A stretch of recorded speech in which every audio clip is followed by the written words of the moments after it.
बात अलग है कि आपके साथ बीच में एक धोखा भी हुआ है। 2005 में जब चौधरी भजन लाल जी के नेतृत्व में हरियाणा में 67 सीटें जीती गई थी, 67 सीटें जीती गई थी, लेकिन उस समय रातों रात वो अगर सही असल मायने में धोखा हुआ तो आदमपुर के लोगों के लिए हुआ, बाकी हरियाणा के लिए मैं नहीं कह सकता। आप मुझे भव्य बिश्नोई का हाथ पकड़ा दो, आपका काम इतना ही है, इसके बाद मेरा काम है, मैं सब करूंगा।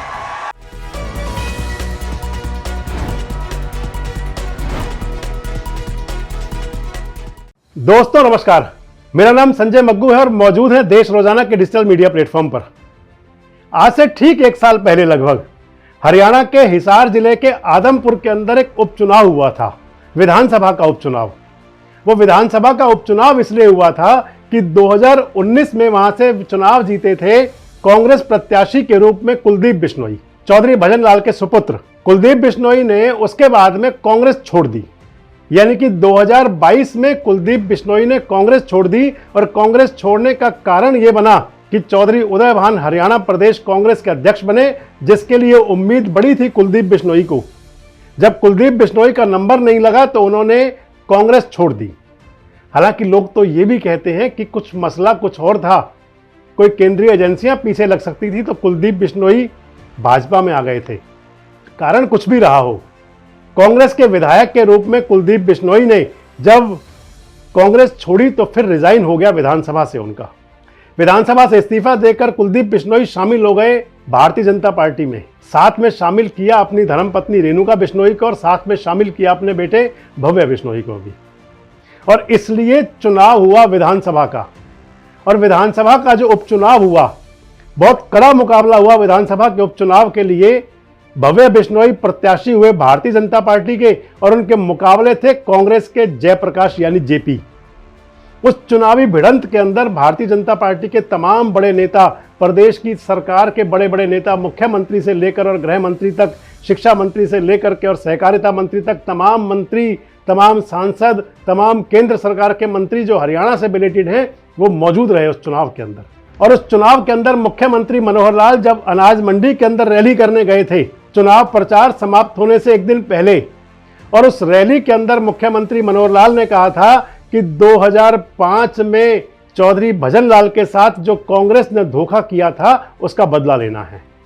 उस धोखे का मतलब यह था कि भजन लाल जी के नाम पर कहा जाता था कि कांग्रेस को बहुमत मिला था, लेकिन भजन लाल जी को मुख्यमंत्री नहीं बनाया गया और उनके स्थान पर मुख्यमंत्री बन गए भूपेंद्र सिंह हुड्डा। और उस दुखती रग को ताजा कर दिया था, उस दुखती रग को जगा दिया था मुख्यमंत्री मनोहर लाल ने उस चुनावी रैली के अंदर यह कह करके कि आप भव्य बिश्नोई का हाथ मेरे हाथ में दे दो। मुख्यमंत्री मनोहर लाल ने कहा था कि अब भव्य बिश्नोई को चुनाव जिता दो और उसके बाद में आगे की सारी जिम्मेदारी मेरी, सरकार के अंदर मान सम्मान किस प्रकार किया जाएगा ये सारी जिम्मेदारी मेरी। सत्ता का विनवास से बाहर निकले आप लोगों को 26 साल हो गए हैं। अब बात अलग है कि आपके साथ बीच में एक धोखा भी हुआ है। 2005 में जब चौधरी भजन लाल जी के नेतृत्व में हरियाणा में 67 सीटें जीती गई थी, 67 सीटें जीती गई थी, लेकिन उस समय रातों रात वो अगर सही असल मायने में धोखा हुआ तो आदमपुर के लोगों के लिए हुआ, बाकी हरियाणा के लिए मैं नहीं कह सकता। क्यों? चौधरी भजन लाल जी उस समय दावेदार थे मुख्यमंत्री बनने के। रातों रात षड्यंत्र रचा गया और जिन्होंने षड्यंत्र रचा आज वो आपके बीच में हैं, आए हैं, झोली पसार रहे हैं, मांग रहे हैं। किस मुंह से मांग रहे हैं वो वोट की भीख? उनको कोई हक नहीं है। जिस जनता से उन्होंने धोखा किया हुआ है उस जनता को अब वो फिर से रंग बदलते हुए यहां भेष बदल करके जो आए हैं, ये आपको पहचानना होगा, यहां बैठे सब लोगों को पहचानना होगा।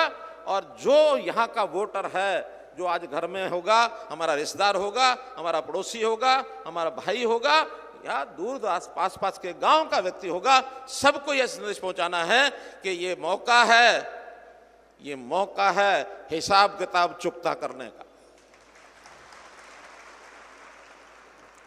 तो मित्रों, जैसा मैंने बताया, 2 साल का ये चुनाव है, 2 साल के लिए है। मैं तो इतना ही कह सकता हूं कि 26 साल से सत्ता आपसे दूर रही, लेकिन इस 2 साल की निश्चित भागीदारी का जिम्मेवारी ये मैं लेता हूं।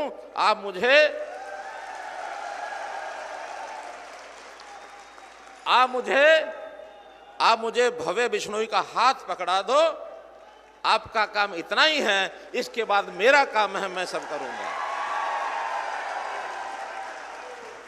आदमपुर की जनता को लगा था कि भव्य बिश्नोई की लॉटरी खुल गई, विधायक बनने के बाद भव्य बिश्नोई मंत्री तो बनेंगे ही बनेंगे। लेकिन 1 साल से ज्यादा का समय बीत गया, भव्य बिश्नोई का नंबर नहीं लगा। अब चुनाव राजस्थान के अंदर हुए हैं, यानी कि आदमपुर के चुनाव के बाद लगभग 1 साल बाद चुनाव आदमपुर के बाद जो राजस्थान का हुआ, उस राजस्थान के विधानसभा चुनाव के लिए कुलदीप बिश्नोई को बनाया गया सह प्रभारी। बिश्नोई मतदाताओं की जो संख्या है उसको देखते हुए कुलदीप बिश्नोई को पूरी वेटेज दी गई और कुलदीप बिश्नोई ने वहां जाकर के जो प्रचार किया, चुनाव प्रचार किया, राजस्थान के अंदर भारतीय जनता पार्टी बहुमत में आ गई। भाजपा की अब सरकार बनने जा रही है और इसके साथ ही उम्मीद लोगों में जाग गई कि जिस प्रकार कुलदीप ने प्रदर्शन किया, कुलदीप बिश्नोई ने वहां जाकर के, उसका परिणाम हरियाणा में मिल सकता है। यानी कि हरियाणा के अंदर कुलदीप के लाडले भव्य बिश्नोई मंत्री बन सकते हैं। जो वादा करके आए थे मुख्यमंत्री मनोहर लाल चुनावी सभा में, आदमपुर की उपचुनावी रैली के अंदर, कि आप भव्य बिश्नोई का हाथ मेरे हाथ में दे दो, फिर आगे मैं देख लूंगा मान सम्मान कैसे होगा। और जब राजस्थान के अंदर कुलदीप बिश्नोई का जो करिश्मा कहें, कुलदीप बिश्नोई का काम कहें, क्योंकि हरियाणा के तमाम नेता गए थे राजस्थान के अंदर, भूपेंद्र सिंह हुड्डा और दीपेंद्र हुड्डा गए थे कांग्रेस का प्रचार करने के लिए, लेकिन कांग्रेस वहां हार गई। अभय सिंह चौटाला गए थे वहां चुनाव प्रचार करने के लिए, भारतीय जनता पार्टी के प्रत्याशी के रूप में अभिषेक, उनके जो साले हैं अभय चौटाला के, वो नौहर से चुनाव लड़ रहे थे, लेकिन वो भी चुनाव हार गए। जननायक जनता पार्टी गई थी पूरी की पूरी वहां अपनी पूरी सरदारी को लेकर के, लेकिन नोटा से भी कम वोट लेकर के आ गए। और कुलदीप बिश्नोई गए थे तो कुलदीप बिश्नोई अपना जलवा दिखा करके आए, भारतीय जनता पार्टी की सरकार बनने जा रही है। तो क्या राजस्थान का जो चुनाव के अंदर प्रदर्शन अच्छा रहा और उसके अंदर कुलदीप बिश्नोई को जो जिम्मेदारी मिली थी सह प्रभारी की, जिसको वो बाखूबी निभा करके आए, और सरकार बनने के बाद क्या हरियाणा के अंदर अब कुलदीप बिश्नोई को वेट मिल सकता है? क्या भव्य बिश्नोई को मंत्री बनाया जा सकता है और मुख्यमंत्री मनोहर लाल अपने उस वायदे को पूरा कर सकते हैं? आप माने तो भव्य बिश्नोई की शादी होने वाली है। आईएएस बेटी हैं परी बिश्नोई, जो हरियाणा कैडर की आईएएस हो चुकी हैं।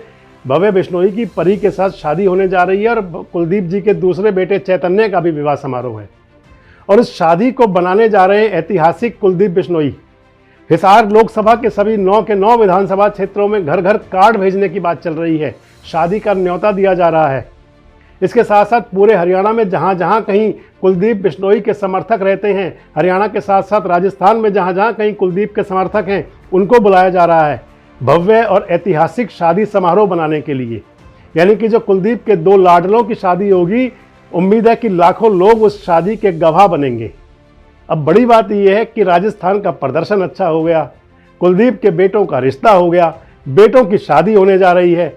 उस शादी पर क्या सरकार, यानी कि हरियाणा सरकार की तरफ से, भारतीय जनता पार्टी की तरफ से, मुख्यमंत्री मनोहर लाल की तरफ से, क्या भव्य बिश्नोई को शगुन में मंत्री पद का तोहफा मिल सकता है?